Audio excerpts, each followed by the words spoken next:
I don't want to go into tons of details. You need to know that for the last 7 years I have not been at home.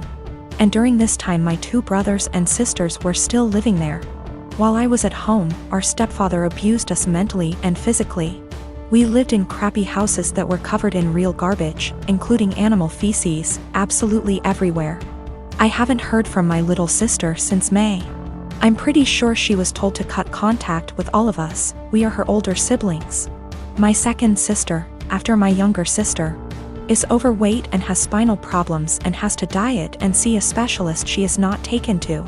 I told the social worker that I wanted to check on them because they were in a sorry state and because I'm not sure if there is still any physical or psychological abuse going on in the house. This genuinely worries me. I told them what happened to us, hitting walls, throwing things at us, swearing, belittling our character, etc. And told them repeatedly that I really just want to know what my younger brothers and sisters are not the same living conditions as they were. My husband supported me during the call and agreed that it was the right thing to do. All my siblings discussed this beforehand, except for my older sister, who moved out before things got bad, and the 2 who live in the house. We all agreed that this would at least let them know they were being watched and we weren't just disappointed in them, and maybe my mother and SD would keep the house clean nose, etc. CPS contacted my mother very quickly. Much faster than I expected. I mean within 3 hours. After that, my older sister, who lives far away and hasn't contacted me for months, calls and she gets mad at me because she knows I called. I didn't deny anything and just said, if they have nothing to hide, then they have nothing to worry about. It will all be over pretty quickly, to which she replied, what if it doesn't? If they are taken away? I said, I hope it doesn't come to that, and if it does, it's not on me. I didn't harm them. I didn't leave animal excrement around the house. I asked, would you let your children live the way we lived? She didn't answer. I asked again and she said, no. I'd keep a decent house, but it's not your job to tell someone else how to parent. I said, okay. So, if that's all, why did you call? I think we're done. She told me that we all need to get over what happened to us and move on. She left long before the violence started and she wasn't around, regardless of my personal experience. I can't help but feel like I did something wrong. I have limited contact with my mother because of her husband, and she denies that any of us have ever been abused. My sister asked, why don't you just come in and see the conditions? I told her, I can't be around my stepfather. I refuse to expose myself to this negativity again. Even though my husband and siblings agree that it was the right thing to do, I still can't help feeling wrong because of it. Like it wasn't my place. But if it wasn't my place, then whose was it? I really would like a third-party opinion on what I did. Am I wrong in reporting my family? Honestly, should I have just kept my mouth shut? I don't mind if I don't have any contact with my mom or older sister. They don't even know that I'm almost 4 months pregnant because we don't talk very much. So the possibility that I'll never have a real relationship doesn't bother me. What worries me is that I don't know if I was right. I called my mother's CPS based on previous experiences of psychological and physical abuse by our stepfather. I have not heard anything from my younger brothers and sisters for a long time, because communication was interrupted. We lived in appalling conditions. There were animal feces, rubbish and mess everywhere. We were beaten, things were thrown at us, etc. I told the police that I was not sure if something was going on for sure because, again, no contact. But I wanted them to check on my siblings. Was I completely out of sorts? I knew my ex for almost 10 years. We go back all the way to high school and have been friends. After we graduated, I said it and asked her out, and we became a couple. We dated for almost 6 years before she came to me and told me she was pregnant. I won't lie, I loved her at the time and this was actually quite exciting to me, so I proposed. She, however, seemed super worried. I sat down and talked with her about it. I told her that even if she did decide to terminate the pregnancy, I would be by her side and still wanted to marry her. She was super awkward about it but decided to keep the child and accepted my proposal. These past 7 months have been a roller coaster. She moved in with me and we began getting ready for our daughter's birth, and we were planning on getting married after she is born. That was until a few weeks ago. An old acquaintance from high school reached out to me. I was never good friends with him, but he said that he felt guilty about letting an innocent man suffer for his and my ex's mistakes. This guy claimed that he was the father of my ex's child and that my ex had been lying to me. It turns out that my ex and him got reacquainted about a year ago and started having sex. Around the time my ex got pregnant, they began having unprotected sex. He is not lying about this. He sent me photos of them together and showed me texts between the two of them. I was able to get my ex's phone and confirmed they were real. Along with this, he sent me a string of Facebook messages of my ex admitting to lying to me because I make more money than the real father, and she would rather I care for it. Suffice to say, I was pissed. I confronted her, she cried, I cried, it was a mess. In the end, I broke it off then and there and evicted her from my apartment. She's in the process of moving out now, but I have not said a single word to her. I have pretty much told her that I want her out of my life. I also demanded a DNA test the minute the child is born. If it is mine, I'll help her support it. If not, then I am never seeing her again. I've been cold to her. Her and her parents has tried multiple times to work it out with me, but I've refused any contact with them. At one point she got all of her friends together to try to talk to me, and I kicked them out of the apartment with threats of calling the police. Anytime she's tried to reconcile, I've shut it down. My friends are saying I'm in wrong here.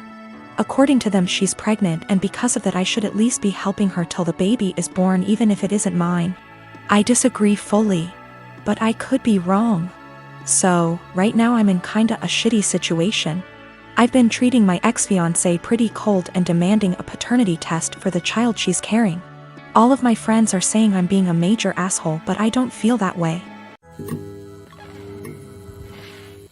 I have a daughter, Sadie, with my ex-husband John. We got divorced 5 years ago and I have primary custody while he sees her 2 weekends a month. Last year, he got married to Amanda, who has sole custody of her kids from a previous marriage. Amanda is a SOM, not for any health reasons or so on, she just doesn't want to work, while John works at a 9 to 5. He makes good money to support them, but not enough to live in luxury. I have a much higher paying job. Since it's just me and Sadie, I make sure she has the best possible life. She goes to a private school, set her up a college fund, and she has much better things than most kids: phone, clothes, etc. I still manage to raise her to be humble and not take things for granted, and she's one of the hardest working people I know. Always making sure to get good grades and keep her room tidy. Well, the last few times she came back after a weekend at John's, I noticed that the clothes she was bringing back in her duffel are A, not her size, and B, much cheaper and poorer quality than what I usually buy for her. I asked her why that is, and she told me that while she's at her dad's, Amanda takes away her nice clothes and gives them to her kids while Sadie gets the clothes they buy from Target. I asked her if she wanted them back, but she said she didn't mind sharing since all her favorite clothes were kept here. The problem came when I went to pick her up last weekend. I had a business meeting and couldn't drive her over, so Amanda offered to just pick Sadie up from school, which hadn't happened before. When I got there on Sunday, John and Amanda asked me to sit down with them, and when Sadie came to hug me, Amanda sent her to her room quite harshly, saying her punishment wasn't over yet. I was confused because Sadie very rarely misbehaves. They sat me down in the kitchen and said that it was unfair for Sadie to be going to a private school while her kids go to a public one. So they decided that Sadie would be pulled out of private school and put in the same school as the girls. They also said I should keep up Sadie's punishment because when they told her, she blew up at them, told them it wasn't fair, and yelled that Amanda and her kids weren't even her real family, that all they did was steal. I told them in no uncertain terms to off. I would not be pulling my child out of a school she likes, away from her friends, because they can't afford it. I told them they could easily make as much money as me if Amanda started working in her field because she has the qualifications, and the job market is very good. I told them their money problems are not my issue, and if Sadie's items get stolen again or they try to pull her out of school, I'll be taking this to court. They've been blowing up my phone ever since, calling me a selfish. And after telling the story to a friend, he told me I was rubbing my success in their face. But I still don't feel like I did anything wrong. I got temporary guardianship while waiting for a court hearing. We're going to try to get full custody and have John get 1 day a week of visitation, supervised for at least the first few months, and no contact with Amanda or her kids.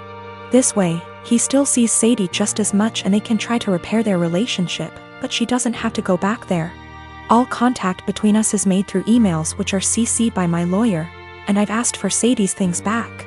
I've talked to Sadie and we've decided that she's going to try therapy for a little while to help deal with everything that's happened. We've had the hearing and our custody arrangements been modified. Any and all decisions relating to Sadie are made by me, and me alone. John has supervised visitation once a week. And Sadie will continue in therapy to deal with all the issues Amanda and company have caused her. They tried to push for 50/50 custody split on grounds of alienation. So me trying to put Sadie against her father.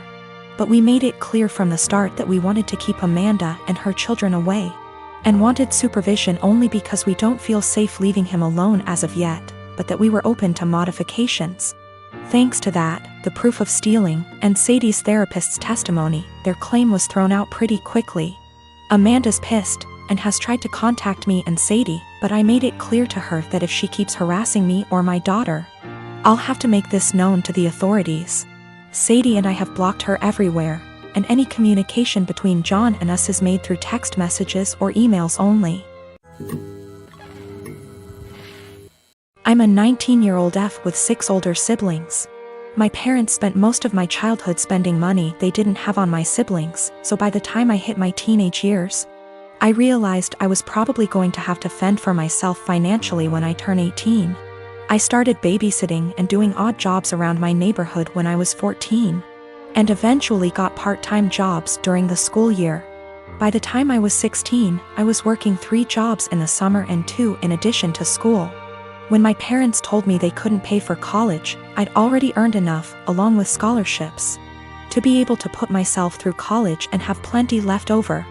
I've continued to work during the school year, and have been able to make money during quarantine by tutoring online. The issue began a few months ago, when my eldest sister got married. My parents spent 30 grand on her wedding, taking out a second mortgage to do so. To make matters worse, my dad was furloughed 6 days after the wedding. They'd effectively dug themselves into a hole they couldn't get out of. 2 weeks ago, my mom texted me for the first time since the wedding. She didn't say hi, ask how I was, or make any small talk. She just said, "Your dad and I need a favor. When can we call you?" I'd expected this. None of my elder siblings are doing well financially, and they've exhausted all other loan options, both from family and the bank. I figured they would text me, ask me to loan them a few thousand, and promise to pay it back when they could figure things out. I was absolutely willing to pitch in a few thousand, and had even considered giving them some of my tutoring jobs so they could make some extra cash. I was not, however, expecting them to demand I give them all the money, close to $40,000. I'd made from the ages of 14 to 18. The exact statement my mom had made was, "You made that money under our roof. We were the ones who allowed you to work, so you only have it because of us anyway. We bought you food and clothes for 18 years. That money is only a fraction of what you owe us," and so on. I said that food, clothes, and shelter were the very minimum. It's what they signed up for when they chose to become parents. I didn't ask for any of it, etc. They responded by telling me that if it wasn't for them, I wouldn't have the life I have today. I said they were being ridiculous, and hung up. Since that day, both, along with 2 of my siblings, have continuously hounded me about giving them what is rightfully theirs. My siblings, who have never been asked to give them money, are still professing that it's my job as their kid to take care of them. I told them they wouldn't see a cent of my hard-earned money, and have no right to make such a request. I'm torn. I feel awful for refusing to help them out, but on the other hand, this was their fault. I feel I shouldn't be responsible for fixing their mess.